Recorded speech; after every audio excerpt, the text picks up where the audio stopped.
따뜻한 냉정, 엄마의 한, 여자의 화. 어머니는 마음 바라보기 요법 같은 걸 몰랐다. 그래서 일평생 가슴속 화를 다스리지 못해 지독히도 고생하고 사셨다. 일제강점기 끝 무렵 태어난 어머니는 여자는 학교도 보내면 안 된다고 하시던 외할아버지에게서 남존 여비를 체험하며 자랐다. 전쟁이 터지는 통에 이북에서 피난을 내려와 고향을 잃기도 했다. 결혼 후에도 집 밖으로 돌기 좋아하는 남편과 위아래로 16살 차이가 나는 오남매를 건사하느라 손에 물 마를 날이 없었다. 일생에 걸쳐 한의 연속이었다 해도 과언이 아닐 것이다. 그 한이 밖으로 붉어질 때 가장 흔한 형태로 표출되는 것이 화였다. 회한이나 원망도 결국은 다 화로 수렴되었다.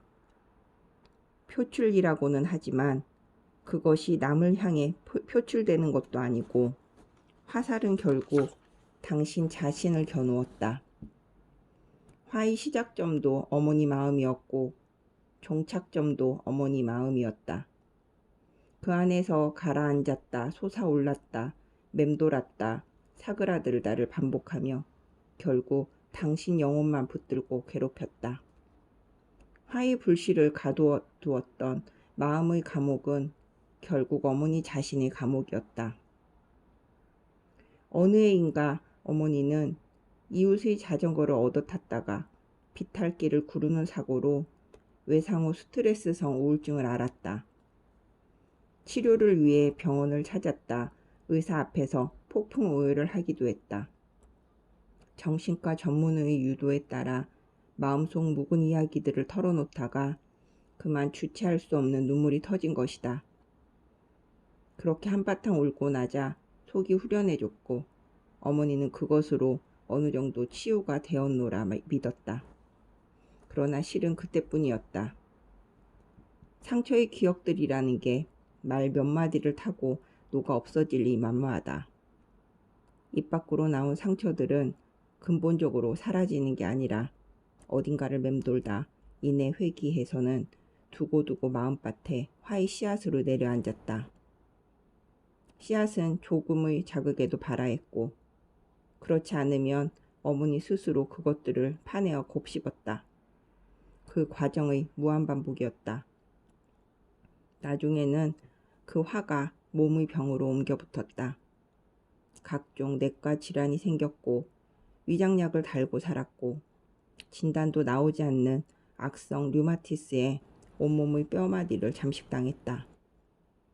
지금 어머니의 손발과 팔다리 모든 관절은 흉측하게 튀어나왔다.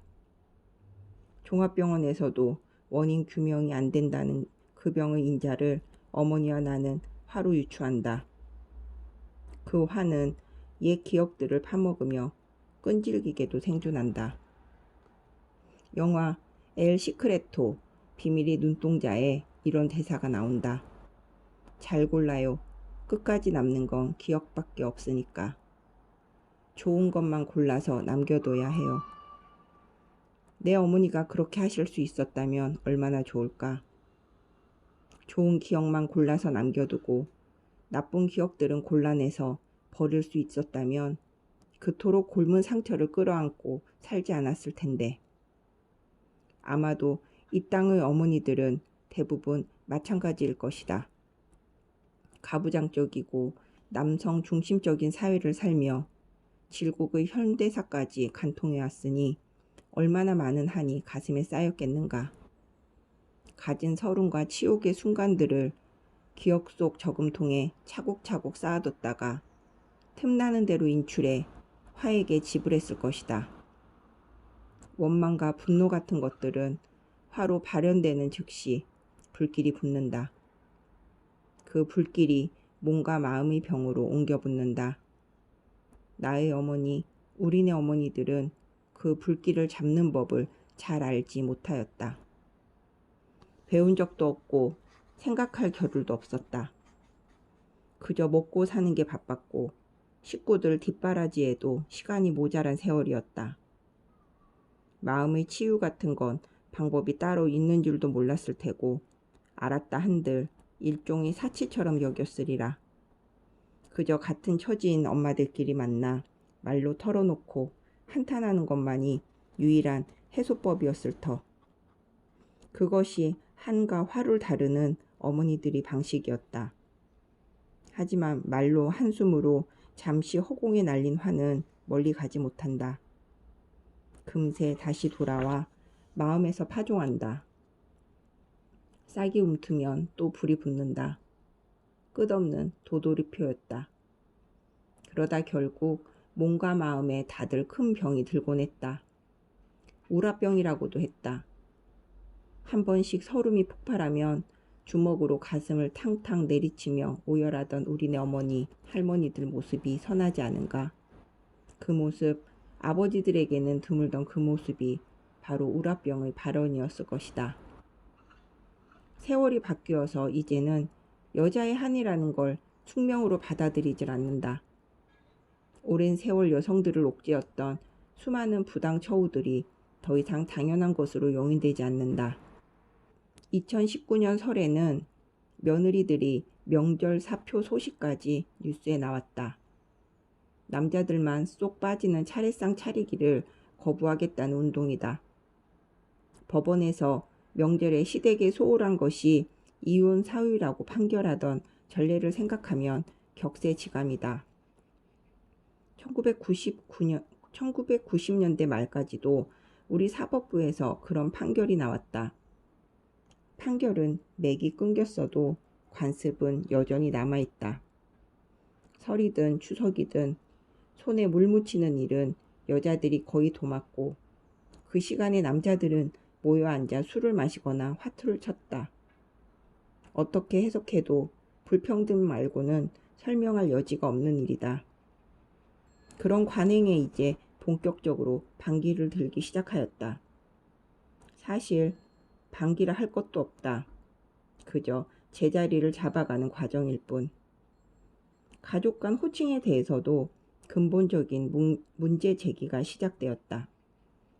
처가에는 집가자를 붙이고 시댁에는 집댁자를 붙여왔다. 후자만 높인 표현이다. 남편의 동생은 도련님, 서방님 아니면 아가씨인데 아내의 동생은 처제 아니면 처남이다. 뿌리부터 차별이 깔린 이 표현들도 바로 잡자는 운동이 본격화되고 있다. 그냥 두면 화 아니면 화가 될 것이 자명하기에 더는 그냥 두지 않기로 한 것이다. 이제 여성들은 모든 불합리한 관행들을 화의 씨앗으로 품으려 하지 않는다. 그 싹을 잘라내는 일에 기꺼이 연대하고 행동을 도모한다. 이것은 시대의 흐름이라 하기에도 이미 많이 늦은 일이다. 진즉에 바로 잡았어야 할 응당한 순리다. 그 풍경을 이제 우리네 어머니, 할머니들이 지켜본다. 자신들에게는 기회조차 없던 일이지만 그 딸과 며느리, 손녀들이 새로운 세상을 열어가고 있다. 비록 당신들은 누리지도 꿈꾸지도 못했던 일이지만 그들의 딸과 며느리가 이루는 일이 곧 그들 자신의 일이기도 하다. 한과 화가 아무리 많다 한들 어머니 가슴속에 사랑만큼 큰 것은 없다. 어머니의 사랑은 모든 것을 덮고도 남는 바다다. 그래서 다음 세대가 행복으로 가는 길을 기꺼이 지지하고 축복해 줄 것이다. 아마도 그것이 당신들의 한을 치유할 수 있는 방법일지도 모른다. 어쩌면 우리네 어머니에게 필요한 것은 마음 바라보기 같은 임시 변통보다도 바로 그것, 당신들의 딸 며느리가 맞이하게 될 다른 세상이 아닐까 싶다.